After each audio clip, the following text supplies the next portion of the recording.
It's important we look at the facts. Why? Douglas Ross is sounding pretty scared. I believe in independence. And he clapped like a seal.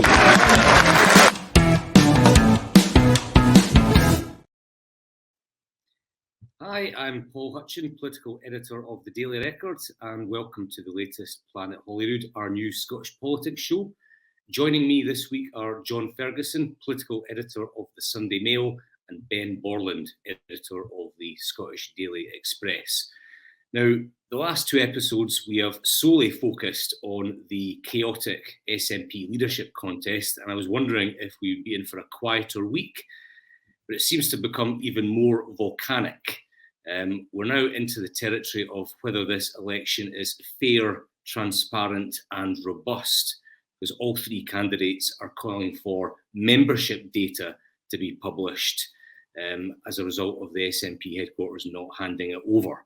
So it's all getting pretty incredible. It's all seems to be unravelling at a fair rate of knots. If I could start with you, John. I mean, you actually wrote a story a couple of weeks ago about SNP membership numbers. Just talk us through that, and just how damaging is this for the SNP that it's playing out in public? Yeah, I think it's incredibly damaging. So a couple of weeks ago, I wrote a story saying that sources had told us that the SNP had lost 30,000 members on the back of the lack of progress on independence and also the controversy over the GRR bill. Now that story, the SNP furiously denied that the story was true. They briefed against it to the National, but now this was despite the fact their own accounts show that the membership over 2 years dropped from between the end of 2020 and end of 2020. In 2021, dropped by 20,000, and we don't know how much further than that it's gone down over the last year. But you need to think that, that it wouldn't be surprising if that 10,000 a year sort of loss had continued or potentially had got a lot worse. So rather than just clearing it up, publishing the numbers, they've refused to say, briefed against the story, and now they're in a position where the candidates themselves in the leadership election are demanding to know. And you've got this absolutely incredible situation where at least two of the candidates seem to be openly questioning whether the party itself could be running a corrupt election process. So, I mean, I think it's just incredibly damaging. They need to get out and clear this up as quickly as possible. The alternative is, I guess, that you could end up with a situation where Humza wins and half of the party feel that it was a stitch-up and that potentially, there was some sort of inconsistencies in the way that votes were counted and the number of votes that were cast. So it's really damaging, and they need to get on top of it quick. And I think one of the things that's really notable is just the lack of anyone taking ownership of it and control of it. Really, that should be Peter Murrell, the chief executive, but he seems to be missing in action at the moment. Ben, I mean, it seems like such an unforced error from the SNP not to publish this data. I mean, why do you think they're not doing it? Hard to say. I mean, as you say, it is an unforced error. You'd think it would be information that is just there at the click of a mouse to anyone within the SNP head office. I mean, it's such a simple thing. How many members do you have? It's astonishing that they can't and won't tell us. And the longer this goes on, I mean, yesterday we had the extraordinary open letter from Ash Regan and Kate Forbes asking for the membership to be published. Very soon after that, Humza Yousaf's unofficial spokesman, Neil Gray, said, actually, we asked yesterday to try and kind of get ahead and make sure he wasn't seen as part of the stitch-up. And at that point, I believe the SNP were briefing journalists. Of course, we're going to release the membership details. And then within an hour or so, there was another U-turn, and the details weren't going to be released. Again, this morning, that they might be released later today, or they might not. I just can't see what the issue, what could possibly be stopping them from such a simple thing as saying, well, look, to stop the entire country starting to believe that there's a really bad smell around this election, here's the numbers you want. There's nothing to I think that the distinction I would draw in all of this is that there are clearly issues with transparency in this contest. So they started off by refusing or trying to refuse entry to the hustings of the media, and then they quickly U-turned on that after some pretty awful coverage. Now they're not at this stage publishing the data, although we think that will come at some point today. Again, another transparency failing. But you've got some folk who are kind of going even further by saying that the contest is unfair, that raising questions about this independent company that's overseeing the process. I mean, are we in danger of going down the rabbit hole of conspiracy theories here and sort of indulging people who are making baseless accusations? I think that there's the absolute worst end of the spectrum on this is the accusation that the reason the number of members isn't being given is because there's 20,000, 30,000, what's been called by some people ghost members in the system at the moment, i.e. people who have left the party but who are still in this My Voice system, and that those votes could somehow be misappropriated by party headquarters.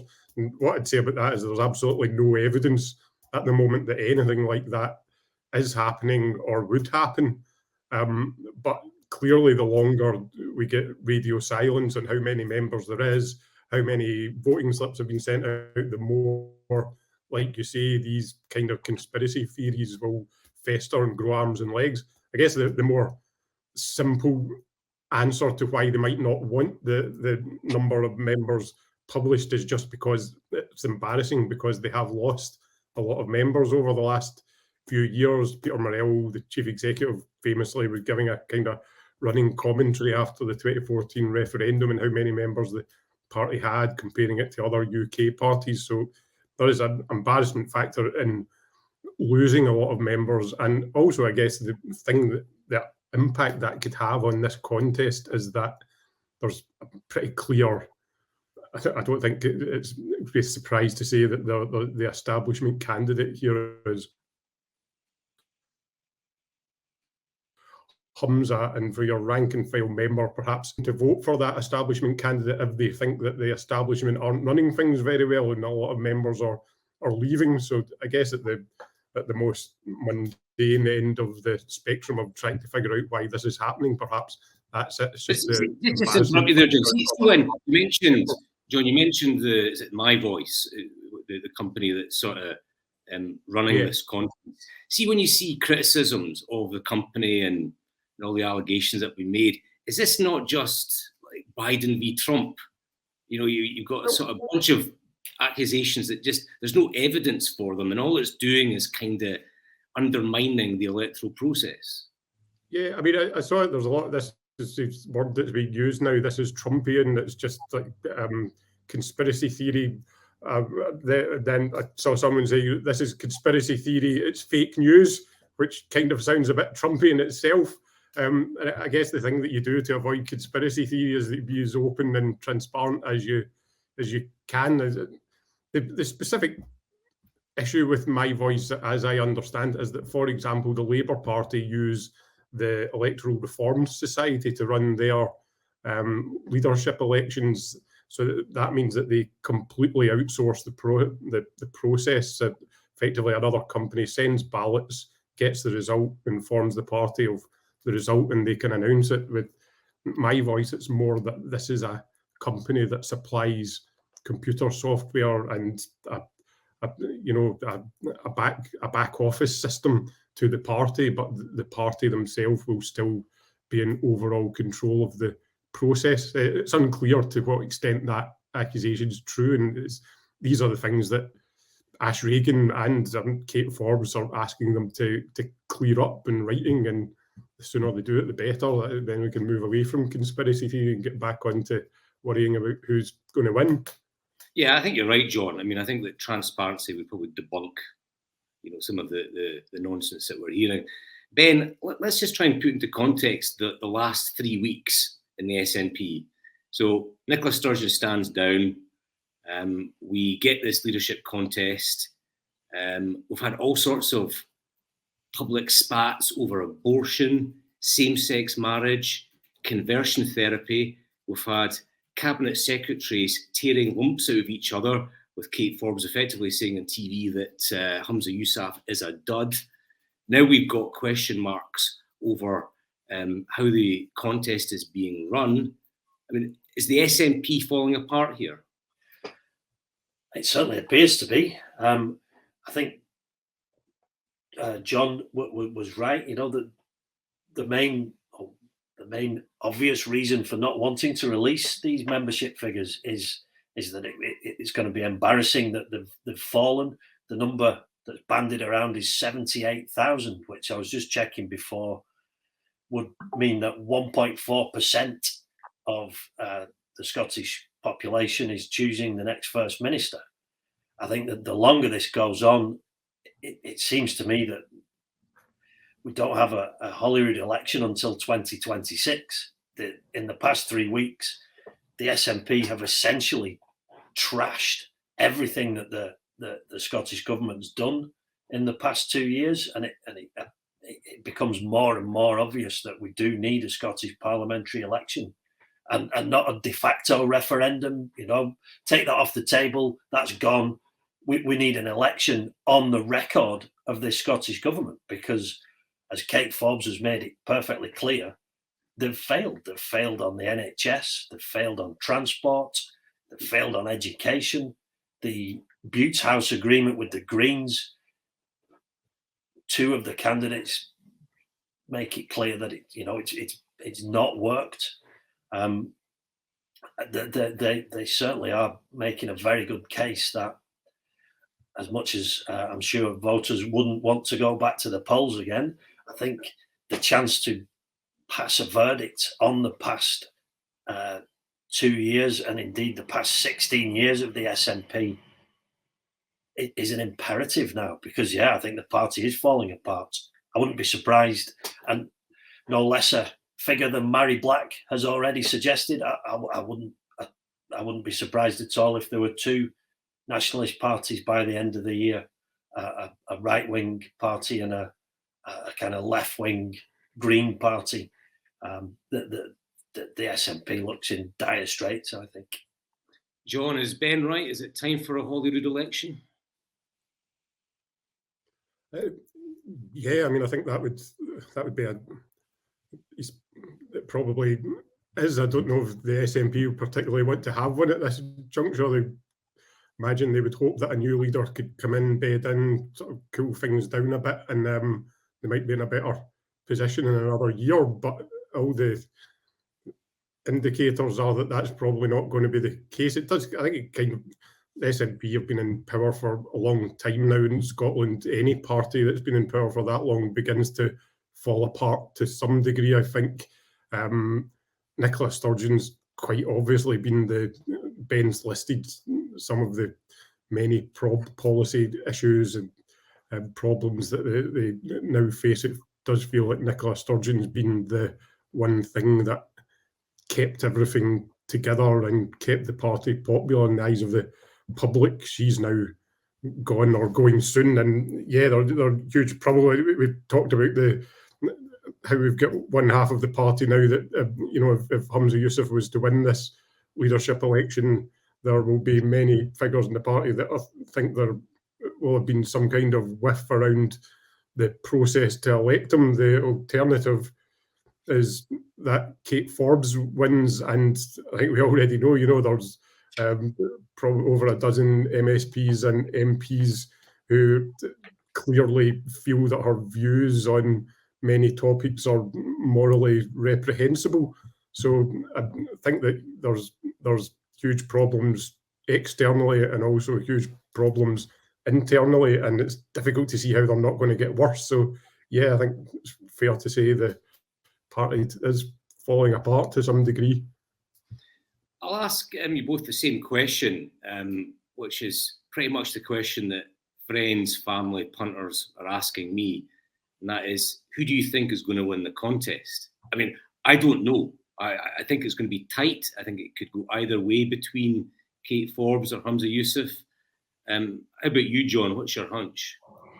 I think it's incredibly difficult to call, isn't it? Just because there's so little data really on exactly who SNP members are. It seems like Humza has a fairly good chance of getting over 50% in this first round of voting, but if he doesn't do that, and it will be really tough for him to do that, then the likelihood would be that Kate Forbes would end up getting in with transfers from Ash Regan. So I think that they're both going to be extremely nervous at the moment, and I wouldn't like to call it. Ben, how about you? Is it First Minister Yousaf or First Minister Forbes? Yeah, I'm going to chicken out and sit on the fence again. I think it's too close to call between those two. Again, as John said, if it goes to a second round of voting, you've got to assume that Ash Regan supporters will favour Kate Forbes, which might be enough to get her over the line. I mean, one thing I would say, I think Kate Forbes would be a more effective First Minister. She's got a better grasp of the economy. She seems to be a more polished politician, even though she's still relatively inexperienced. So even though from a kind of pro-UK unionist perspective, it's a difficult one to call because, and I've heard other people suggest this, in a way we want Humza to win because he's going to do a terrible job and make independence an even more unlikely prospect and make the SNP losing the next election a more likely prospect. But on the other hand, I don't want the country to the devolved administration to go any kind of further down the road to ruin than it already is. So on that side of things, you'd like to see Kate Forbes win because, I mean, to my eye, she clearly would do a better job. I just want to touch briefly on Labour here. Now, Labour have been in the electoral doldrums for well over a decade, richly humiliated at the ballot box. The SNP won over a fair chunk of their supporters. They were reduced to third place in the Scottish Parliament. But things are changing, and Labour are now at around 30% of the polls. I was at a Keir Starmer event today in Edinburgh, and you could just see from their faces just a shift. They've got confidence, they've got momentum. They feel like they're now back. John, what are your thoughts on Labour in this context? Is it there for the taking for them, given the SNP seem to be on the slide? Yeah, I think that's absolutely true. I mean, you'd often hear people talking about the fact the Scottish Parliament was set up not to allow any party really to have an easy majority and overall control, and it just feels like even when the next Scottish Parliament election comes, Labour are going to go up a fair bit, the SNP are going to go down a fair bit. Probably the Tories will make some gains, but it would have seemed unthinkable just a few months ago. But Anas Sarwar must now be thinking in the back of his mind, my God, I could be the First Minister in the not too distant future. So yeah, I think that Labour will be getting very excited about the way things are going, and that's obviously so that we're talking about a Scottish Parliament election, but there's always it's likely going to be a Westminster election before that, and again, Keir Starmer knows how important winning back at least some of Scotland will be to his chances of becoming Prime Minister, and it doesn't need to be an absolute landslide, but just to get back into the sort of 15 to 17, 18 seats would be a massive achievement for him as well. So it's very exciting times for Labour. Ben, do you sense that Scottish Labour rather than Scottish Tories will be the main beneficiaries of SNP turmoil? I'm not so sure. I think the Tories have established themselves now as the main opposition at Holyrood. They're seen as the party of the union, and one thing the SNP have managed to do is make the constitutional question kind of so dominant in Scottish politics and Scottish life that it's going to be very difficult to ever get back to a position where it's not the number one issue at every single election. And when it comes to the crunch, the Tories are more trusted for the union. And while Labour seems to be enjoying a bounce in the polls at the moment, and Keir Starmer's positioned himself, he said, no deals with the SNP, we're not going to cut a deal on another referendum. When it comes to, when it comes to the crunch, a lot of people still want to make sure that there is no referendum, that the UK is secure, and the best way to do that's to vote Conservative. Really, until the SNP take a referendum off the table, Labour are sort of caught between the two.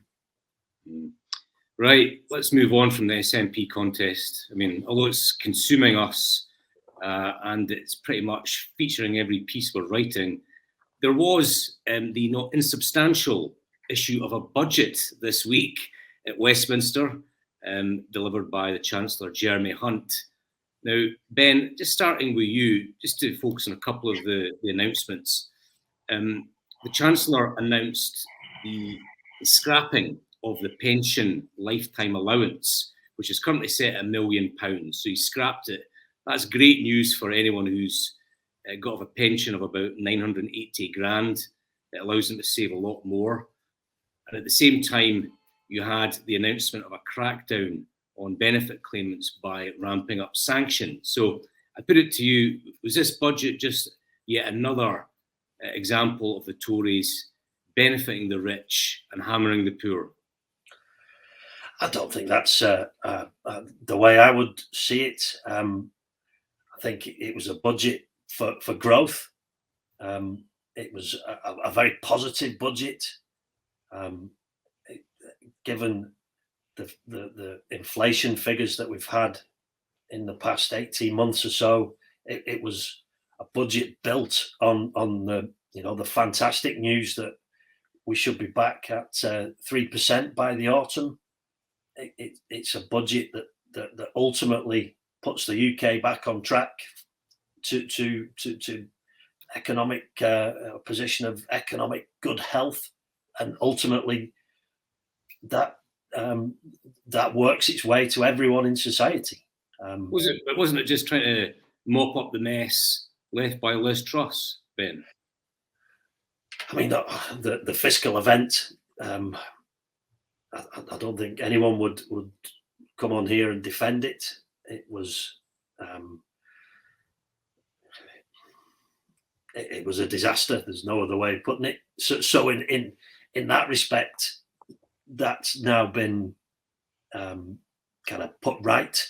I think Jeremy Hunt and Rishi Sunak have put it right in a matter of 6 months. 6 months ago, it looked as though the economy had been well and truly sent off the rails. We're now back on the rails, and I think it's gone better than anyone could have hoped. John, is Ben right? This is a budget for growth, positive budget. Do you agree with that? I think the Conservatives will always dress up tax giveaways for the rich as somehow being done to help growth, but I think it's quite clearly yet another budget for the rich at a time when living standards are absolutely plunging for low and middle earners. The cornerstone of this budget was this or doing away with the cap on pension contributions. This has been dressed up as a way of keeping more doctors in the NHS, but it's clearly going to help a lot of bankers, accountants, lawyers, other fairly well-off people that vote for the Conservatives. Rachel Reeves has called it a £1 billion pension bung for the 1%, and that's exactly what it is. The Resolution Foundation have been pretty clear today that it doesn't really offer value for money. It's not necessarily going to boost growth, and they've levelled the same accusation at a lot of the announcements there. They're not going to offer value for money in terms of boosting the economy. I guess one thing that you could say if you're looking for a silver lining is that one of the other big announcements was on free childcare, and this is interesting because this is pretty much the same thing that Hamza Yusuf has promised if he becomes first minister. So I think that does points to how a lot of these sort of policies, they're on one hand they can be presented as something to help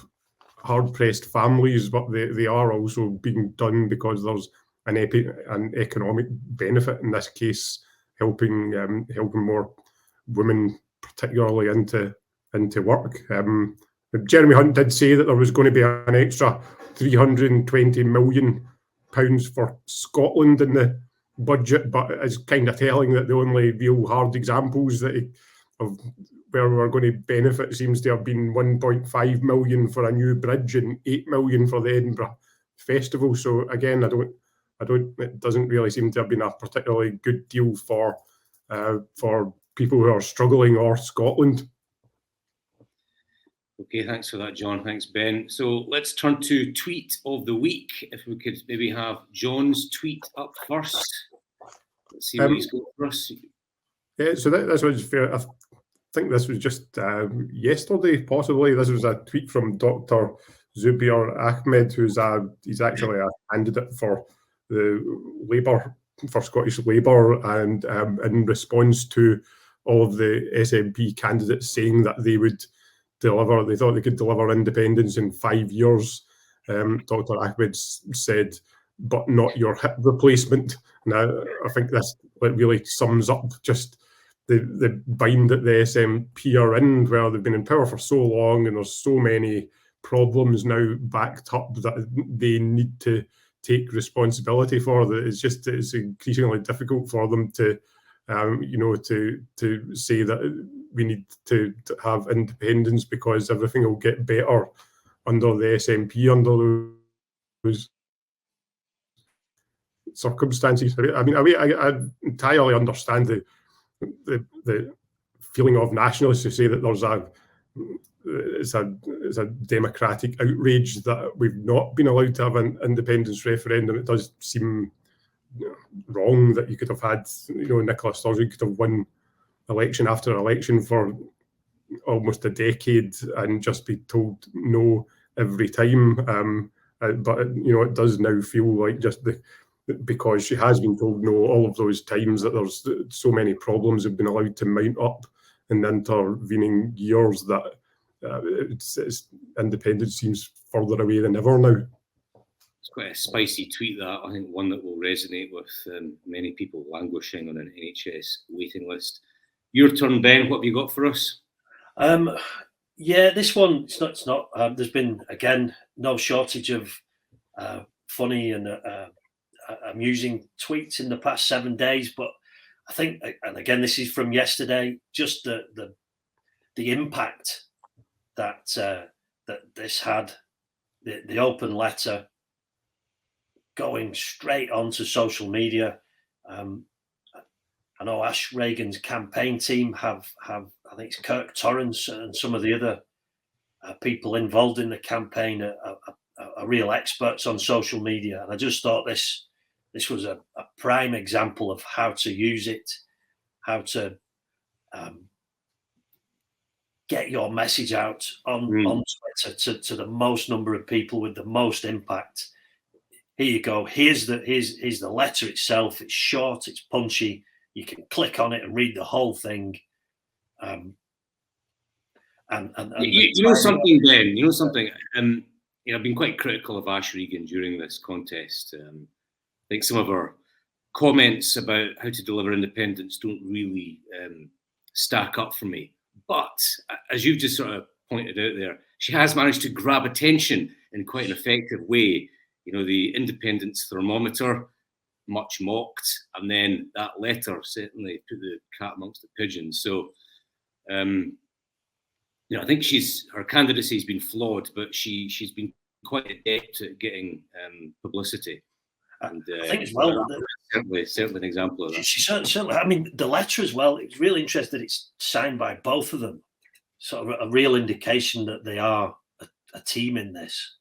You can certainly see if Kate Forbes wins, Ash Regan getting a key role in the government. Deputy First Minister, maybe. Who knows? Deputy First Minister Regan. Yep.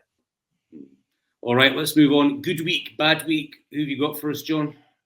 Well, I think it's been but the interesting thing is that both of those people haven't themselves really been in the media or the public eye all that much, speaking directly to the public, but nonetheless, I think Peter Morrell has had a very bad week. SNP's chief executive and husband of First Minister Nicola Sturgeon, all of these questions over transparency and the way the leadership election's been run, lack of information, membership numbers, and then going back a bit, there's obviously the ongoing fraud probe at the SNP. All this stuff comes back to him. It's been said many times over the last few years that there's a very small number of people that are really running the SNP, and he's certainly the head of that small group. I think that really, if he was doing what was good for the party, he'd probably have realised when Nicola Sturgeon became First Minister that it was a bad idea for him to continue in that role. And I think I'm amazed that he doesn't see now that his continued presence, irrespective of what he has or hasn't done, is just not good for public confidence in the party or indeed the party itself. I think Pete is feeling the heat. And how about good week? Who's had a good week?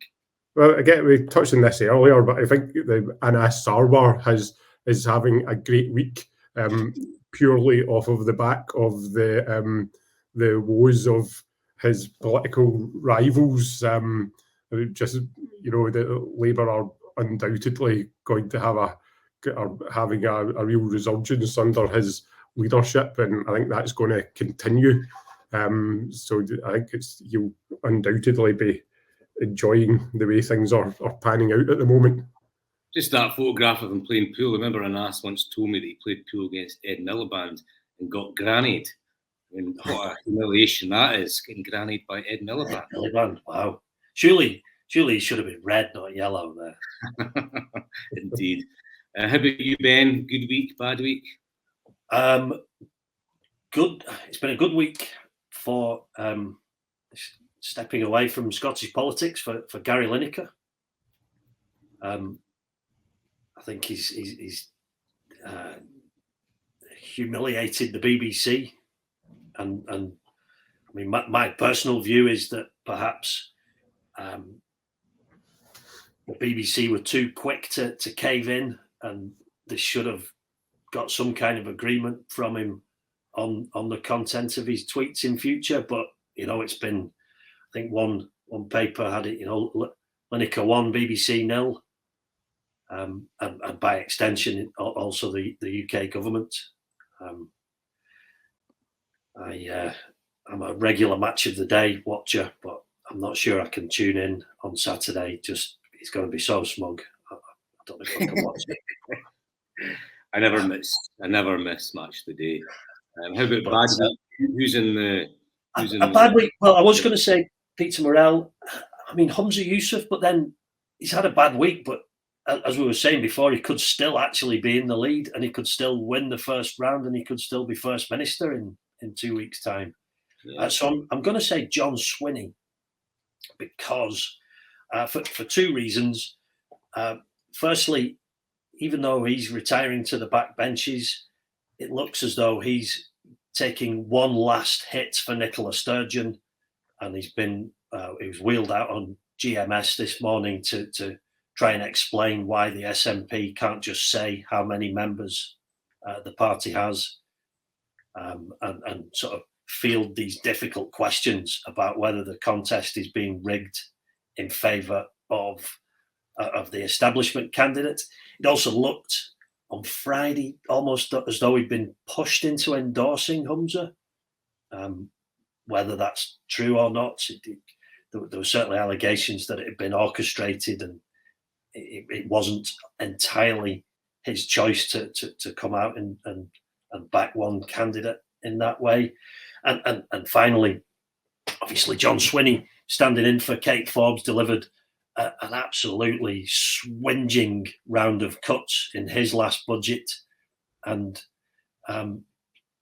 most of them kind of caused by Liz Truss and Kwasi Kwarteng's fiscal event. But now Jeremy Hunt has delivered something of a much more positive budget, and kind of, you look back to the cuts that were levied up by John Swinney compared to some of the you might say tax giveaways